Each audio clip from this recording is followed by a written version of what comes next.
Shri A Sajeevan, താങ്കൾ നേരത്തെ complete ചെയ്തില്ല. മിനിസ്റ്റർ പറഞ്ഞു, മിനിസ്റ്ററിൻ്റെ ഇവരുടെ ഹൈ ഒഫീഷ്യൽസ് എത്തിയാൽ മിനിസ്റ്ററുമായി നേരിട്ട് ചർച്ച ചെയ്യാനും ഇടപെടാനും ഒക്കെ തയ്യാറാണെന്ന്. പക്ഷേ അത്തരമൊരു ഇടപെടൽ കൊണ്ട് ഒരുപക്ഷെ കോറോ ഹെൽത്തിലെ പ്രശ്നം പരിഹരിക്കും. ഇതിന് സമാനമായ പല വിധത്തിലുമുള്ള ഒരു സാഹചര്യമുണ്ട്. അതിന് ഇടപെടൽ ആ അർത്ഥത്തിൽ മിനിസ്റ്റർ ലെവലിലുള്ള ഒരു ചർച്ച കൊണ്ടാകില്ല.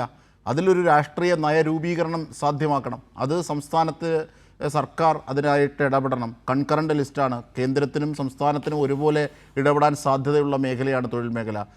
അത്തരം കാര്യങ്ങളുണ്ട്. മാത്രമല്ല ഈ ജീവനക്കാരി ലുധിയ ഫെർണാണ്ടസ് പറയുന്നതനുസരിച്ച് നോക്കുമ്പോൾ കേരളത്തോടൊരു വേർതിരിവ്, ഒരു ഡിസ്ക്രിമിനേഷൻ ഈ വിഷയത്തിലുണ്ട്.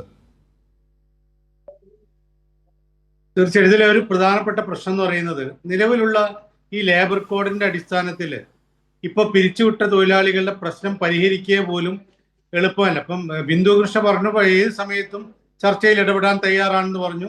അത് അവരുടെ സന്നദ്ധതയാണ്, അതിനെ കുറ്റപ്പെടുത്തുകയല്ല.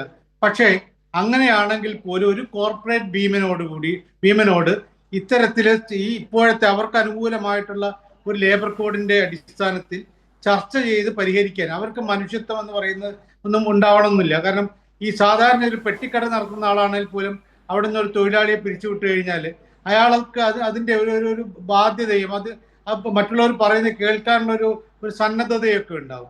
ആ മറ്റുള്ളവർ പറയുന്നതിൽ ന്യായം കേട്ടുകൊണ്ട് അതിനനുസരിച്ചിട്ട് കാര്യങ്ങൾ ചെയ്യാൻ തയ്യാറാവും. പക്ഷേ ഇപ്പോഴത്തെ ഒരു അവസ്ഥയിൽ നിന്ന് രണ്ട് പ്രശ്നം. ഒന്ന്, കോർപ്പറേറ്റ് സംവിധാനത്തിൽ ഇത്തരത്തിൽ ഭരണ സംവിധാനത്തെക്കാൾ മുകളിലാണ് തങ്ങൾ എന്നുള്ള, പ്രത്യേകിച്ച് പുറമേയുള്ള രാജ്യങ്ങളിലുള്ള സ്ഥാപനങ്ങൾ, അങ്ങനെയുള്ളവർക്കൊക്കെ പ്രശ്നം എന്ന് പറയുന്നത് നമ്മളെവിടെയുള്ള ഭരണ സംവിധാനത്തെയും ഭരണാധികാരികളെയൊക്കെ അവരങ്ങനെ ഭയക്കുന്നില്ല. അവരങ്ങനെ ഭയക്കുകയല്ല, അവരനുസരിക്കാൻ പോലും തയ്യാറാവണമെന്നില്ല. പ്രത്യേകിച്ച് ഇപ്പോഴത്തെ ഒരവസ്ഥയിൽ നിന്ന് ലേബർ കോഡിന്റെ ഒരു സഹായം കൂടി അവർക്ക് അനുകൂലമായിട്ട് നിലപാട് കൂടിയുണ്ട്.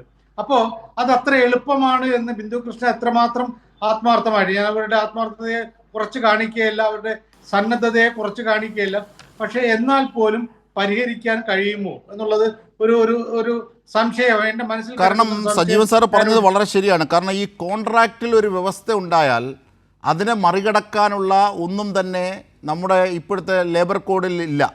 ലേബർ കോഡ് ആ കോൺട്രാക്റ്റിനെ ബേസ് ചെയ്തുകൊണ്ട് എന്തും, കാരണം ഇവർ കയറുന്ന സമയത്ത് ഒരു ഒപ്പിട്ട് കൊടുത്താൽ മറ്റ് നിയമപരമായ ബൈൻഡിങ് ഒന്നുമില്ലെങ്കിൽ തന്നെയും ആ കോൺട്രാക്റ്റ് പ്രകാരം ഈ ക്യാപിറ്റലിന്, ഈ മൂലധന ശക്തിക്ക്, ഈ മുതലാളിക്ക്, ഈ പണം മുടക്കുന്നവന് എന്തും ചെയ്യാം.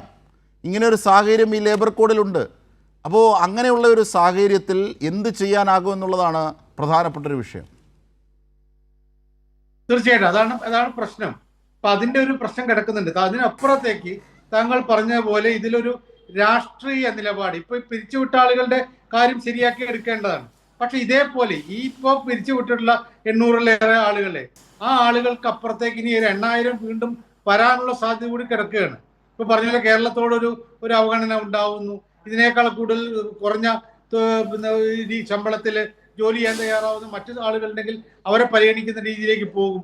അപ്പോ നമ്മളിവിടെ സത്യത്തിൽ വേണ്ടത് സംസ്ഥാന സർക്കാരും കേന്ദ്ര സർക്കാരും ചേർന്നുകൊണ്ട് ഈ പറയുന്ന തൊഴിൽ സുരക്ഷിതത്വം, നമ്മൾ കുറെ സുരക്ഷിതത്വങ്ങൾ പറയുന്നുണ്ടല്ലോ, അതിൽ തൊഴിൽ സുരക്ഷിതത്വമാണ് ഏറ്റവും പ്രധാനപ്പെട്ട. കാരണം ഒരു ആളുടെ ജോലി എന്ന് പറയുന്നത് അവരൊരു വലിയ കുടുംബത്തിന്റെ, ഒരു വലിയ ഒരു സംവിധാനത്തിന്റെ ഭാഗമാണല്ലോ. അവരെല്ലാവരും ആശ്രയിച്ച് കഴിയുന്ന, ഇപ്പോൾ 4-5 ആളുകളൊക്കെ ആശ്രയിച്ച് കഴിയുന്ന ഒരാളുടെ ജോലിയുടെ അടിസ്ഥാനത്തിലായിരിക്കും. അത് പെട്ടെന്നില്ലായ്മ ആവുന്ന സമയത്ത് ഉണ്ടാവുന്ന പ്രശ്നമുണ്ട്. അപ്പം ഇത് ഇനി വ്യാപിക്കാതിരിക്കാൻ ഉള്ള കാര്യം കൂടി അടിയന്തരമായി ചെയ്തേ തീരും. അതാണ് ഏറ്റവും പ്രധാനമായിട്ട് വേണ്ടത്. എന്തെല്ലാം പ്രശ്നങ്ങൾ ഈ ലേബർ കോഡിൽ ഉണ്ടെങ്കിൽ ആ പഴുതുകളൊക്കെ അടയ്ക്കാവുന്ന രൂപത്തിലുള്ള ഒരു ശ്രമം സംസ്ഥാന സർക്കാരിന്റെയും കേന്ദ്ര സർക്കാരിന്റെയും ഭാഗത്ത് ഉടനുണ്ടായിട്ടില്ലെങ്കിൽ ഇത് ആവർത്തിക്കാനുള്ള സാധ്യത വളരെ കൂടുതലാണ്.